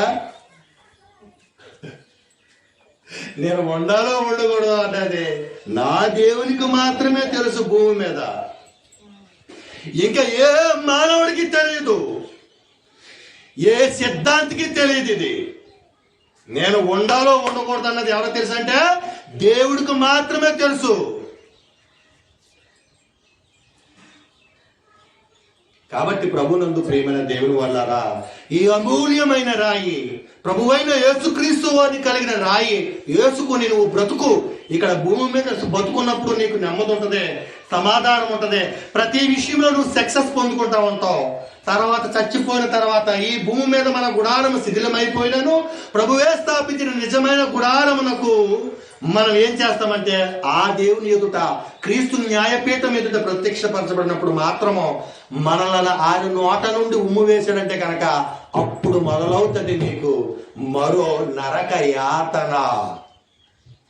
ఇక్కడ సక్సెస్ ఉండదు, అక్కడ సక్సెస్ ఉండదు. ఇక్కడ యాతన, ఇక బతికిన రోజు ఈడి పీకి తిన్నాడు. చాలా మంది అనుకుంటారు కదా, అది సందర్భం ఏంటంటే పుట్టించుకొని ఉంటేనేమో అమ్మ నాన్న ఏపి తింటున్నారు, కట్టుకున్న వాడి దగ్గరికి వస్తేనేమో తాగుబోతుడు ఏపి తింటున్నాడు. ఎక్కడా సుఖం లేదు నాకు, నా బతికేంటో అన్నట్టుగా. ఇక్కడ భూమి మీద ఉన్నప్పుడు సుఖం ఉండదు నీకు, చచ్చిపోయాక సుఖం ఉండదు. అదే దేవుడిని నమ్ముకున్నావు అనుకో, ఇక్కడ నెమ్మదే కలిగి ఉండదు, చచ్చిపోయిందంటే పరలోకంలోనే చోటు ఉండదు. ఈ నిజాలు ఇవన్నీ కూడా వాస్తవాలు. అర్థమవుతుందండి ప్రభునందు ప్రియమైన దేవుని వల్ల. దేవుడు నివసించే నివాసం ఏదంటే మనముండేదే. దేహం అనే ఈ దేవాలయంలో ఉంటాడు. మానవుడు నివాసించేసేది ఇల్లేదంటే అమాయకుడు ఆ ఇల్లు కట్టుకుని దాంట్లో ఉంటాడు. దేవుడు నివసించే స్థలం ఏది? మన దేహం అనే దేవాలయంలో ఉంటాడు. అమాయకుడు ఏం చేస్తాడంటే ఈ స్వల్పకాలము ఈ పాపభోగములు అనుభవించి ఏం చేస్తాడంటే నరకానికి వెళ్ళిపోతాడు. నువ్వు ఏ జాబితాలో ఉంటావు? ప్రభువుకి ఇష్టంగా బ్రతికి ఈ క్రియలను బట్టి అవి మంచివైన చెడ్డవైనా సరే దేవుని న్యాయపీఠం మీద ప్రత్యక్షపరచబడిన మన అక్కడ ఓటులోను ఓటక్కు పొందుకునే వాడి కింద ఉంటావా? ఇక్కడ దేవుని ఇష్టాన్ని నెరవేర్చుకోకుండా చచ్చిపోయిన తర్వాత కూడా నువ్వు నరకానికి వెళతావో నిన్ను నీవు పరిశీలన చేసుకో. ఇదే దేవుని నివాసం ఏది, మానవుని యొక్క నివాసం ఏది? యెహోవా ఇల్లు కట్టించని ఎడల దాని కట్టువారు ప్రయాసము వ్యర్థమే. ఆ కిటికీ వాస్తు తేడా వద్దే, ఈ కిటికీ వాస్తు తేడా వద్దే. ఈ గుమ్మం అక్కడ పెట్టాలంటాడు, ఆ గుమ్మం తీసి ఇక్కడ పెట్టాలంటాడు, పడగొట్టాలంటాడు, అవసరమైతే మళ్ళా కట్టాలంటా ఉంటాడు. ఎందు గురించి అంటే యెహోవా అది కట్టించటలేదు కాబట్టి. అర్థమైందండి? ఒకవేళ కట్టించినా ఈ భూమి మిక్కటమైన వ్రాండ్రముతోటి రగులుకొని లయమైపోవడం మాత్రం వాస్తవము. దాంట్లో క్రైస్తవుడను లేదు, అన్యుడని లేదు, గ్రీకు దేశస్తుడని లేదు, అమెరికాలో ఉన్నాడని లేదు, పాకిస్తాన్లో ఉన్నాడని లేదు, లేకపోతే ఎక్కడో ఉండడం లేదు. ఈ భూమి మాత్రం లయమైపోవడము వాస్తవం, అది నిజం, ట్రూత్.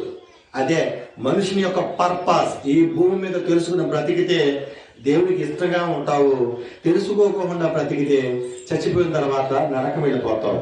ఇదే ప్రభువైన యేసుక్రీస్తు వారు 2000 సంవత్సరాల క్రితం స్థాపించిన ఏకైక పార్టీ. ఈ పార్టీ నంబర్ 1 పార్టీ. ప్రభువైన యేసుక్రీస్తు వారు తన స్వరక్తాన్ని ఇచ్చి స్థాపించిన పార్టీ క్రీస్తు సంఘం అనే పార్టీ. ఈ పార్టీలో జెండా ఏనాడైనా పట్టావా నువ్వు? ఈ పార్టీ కోసం ఏనాడైనా పాటు పడ్డావా నువ్వు? ఆయుష్ ఇచ్చి, ఆరోగ్యాన్ని ఇచ్చి, ఏమండి దేవారాత్రములు నువ్వు పడుకుంటున్నప్పుడు కూడా నిన్ను కాచి మరలా నిన్ను లేపుతున్నాడు కదా. 2020 సంవత్సరాల కింద ఎప్పుడో స్థాపించేశాడు ప్రభు అయిన యేసుక్రీస్తు వారు. నేనే సత్యమును జీవమును మార్గమును, నా ద్వారా తప్ప తండ్రి వద్దకు ఎవడూ రాడు. అవునా కదండి? ఈ క్రీస్తు కోసం ఎప్పుడైనా ఆలోచించావా? నీ కోసం ప్రాణం పెట్టిన ప్రభు కోసం ఏమైనా ఆలోచించావా? ఆలోచించలేదు. ఆలోచించుకోకుండా వ్యర్థంగా బ్రతుకుతూ అనేకమైన జీవితాలు నాశనం అయిపోతున్నాయి. అలా కాకుండా మీ దేహమే దేవుని ఆలయం అని మీరు తెలుసుకుని అనేక మందికి ఆ దేవాలయంలో మీ దేవుని ప్రేమను చూపిస్తూ ప్రభు చెంతకి చేర్చే వారి కింద ఉండాలన్నదే ప్రభు అయిన యేసుక్రీస్తు వారు 2000 సంవత్సరాల క్రితం స్థాపించిన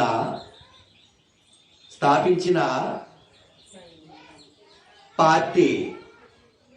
మీ జీవితాల ద్వారా మీరు వెలిగించబడిన దాన్ని బట్టి అనేక మందిని వెలిగించాలని, చచ్చిపోయిన తర్వాత పరలోకంలో మీరు పొందుకోవాలి, పాలు పంపులు పొందుకోవాలని ఆయన పార్టీ స్థాపించాడు.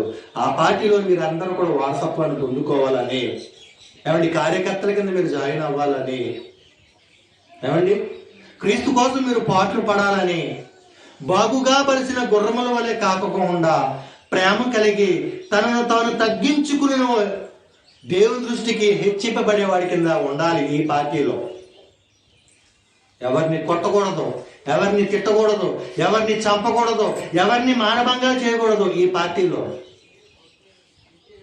ప్రేమ కలిగి జీవించాలి. ప్రేమ. కాబట్టి ప్రభునందు ప్రియమైన దేవుని వల్లరా ఇటు ప్రేమను కలిగి మీ దేహం అనే దేవాలయంలో ప్రభును ఆరాధించే వారి కింద ఉండాలని కోరుకుంటూ నా మాటలు ముగిస్తున్నాను. ఎవరికైనా అర్థం కాకపోతే కనుక అర్థం చేసుకోవడానికి ప్రయత్నం చేయండి. ఒకవేళ అయినా అర్థం కాకపోతే నేను ఇక్కడే ఉంటాను కాబట్టి నన్ను సంప్రదించాలని కోరుకుంటూ నా మాటలు ముగిస్తున్నాను. చిన్న ప్రార్థన చేసుకుందాం.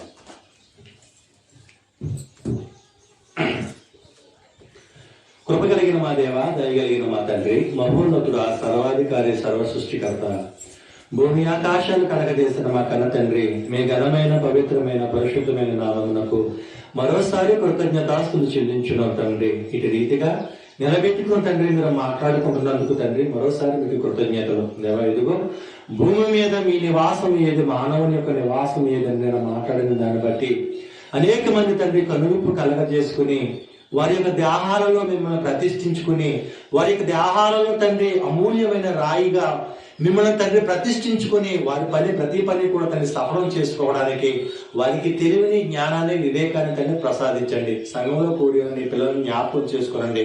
విని వ్యర్థంగా విడిచిపెట్టకోకుండా తండ్రి విరుదాను ప్రకారంగా వారు జీవించడానికి కృప అనుగ్రహించండి. ఈ వీడియో ద్వారా తండ్రి ఎందరైతే చూస్తున్నారో వారందరూ కూడా తండ్రి జ్ఞానోదయాన్ని కలగజేసుకుని సత్యాన్ని అన్వేషించే వారి కింద తండ్రి వారిని బలపరచండి తండ్రి, కృపలో వారిని భద్రపరచండి తండ్రి. అనారోగ్యాలతో ఉన్న వారిని జ్ఞాపకం చేసుకోనండి. దుష్టులు మరణమునందుకు చేత మీకు ఎంత మాత్రం సంతోషం లేదు, వారు తమ ప్రవర్తన దిద్దుకుని బ్రతుకుటే మీకు ఇష్టం కాబట్టి తండ్రి అనారోగ్యాలతో ఉన్న వారిని జ్ఞాపకం చేసుకోనండి తండ్రి. ఇల్లు కట్టుకుంటున్న వారిని తండ్రి జ్ఞాపకం చేసుకోనండి. మీ చిత్తానుసారంగా బ్రతకాలనుకున్న వారు ప్రతి ఒక్కరికి కూడా తండ్రి తగిన ప్రతిఫలాన్ని దయచేయండి. వివాహానికి సిద్ధపడని పిల్లల్ని జ్ఞాపకం చేసుకోండి. గర్భఫలం యెహోవా ఇచ్చు బహుమానం కాబట్టి తండ్రి ఆ బహుమానాలను మీ కోసం పెంచడానికి తండ్రి తెలివిని, జ్ఞానాన్ని, వివేకాన్ని వారికి ప్రసాదించండి. చదువుకుంటున్న పిల్లల్ని జ్ఞాపకం చేసుకోండి. వారి చదువు మీకు మహిమకరంగాను వారికి దీవెనకరంగా ఉండడానికి తండ్రి తగిన ప్రతిఫలాన్ని వారికి దయచేయండి. ఎందరైతే తండ్రి మా ద్వారా ప్రార్థనలు నడుతున్నారో వారందరినీ కూడా జ్ఞాపకం చేసుకుని వారికి తగిన ప్రతిఫలాన్ని దయచేసి రానయ్యున్న రోజుల్లో తండ్రి సత్యాన్ని అన్వేషించి సత్యానికి మూల స్తంభాలుగా ఉండడానికి అనేక మంది యువకులను బలపరిచి తండ్రి మీ పని కోసం వాడుకోనమని వారికి నేర్పించడానికి నాకు మరింత జ్ఞానాన్ని, తెలివిని, వివేకాన్ని, ఆయుష్ను, ఆరోగ్యాన్ని పొడిగించమని సమస్త మహిమా ఘనత ప్రభావాలు మీరే పొందుకునమని మా ప్రభువును మాకు లోకరక్షకుడైన యేసుక్రీస్తు వారి ద్వారా ఈ ప్రార్థన వినయ మనసుతోటి నీ దాసుడని నేను అడిగి వేడుకను సమర్పించుకుంటున్నాం మా కన్న తండ్రి. ఆమేన్. పరలోకమందున్న మా తండ్రి, మీ నామం పరిశుద్ధపరచబడును గాక, మీ రాజ్యం వచ్చిన గాక, మీ చిత్తము పరలోకమందు నెరవేరుచున్నట్లు భూమి యందు నెరవేరును గాక. మానదినాహారం నేడు మాకు దయచేయము. మా ఎడల అపరాధం చేస్తున్న వారికి క్షమించున్న ప్రకారం అపరాధమును క్షమించము.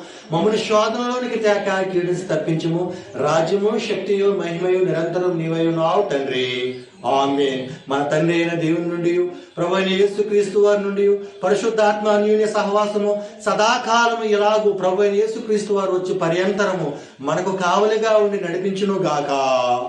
ఆమేన్. అందరికీ వందనాలండి.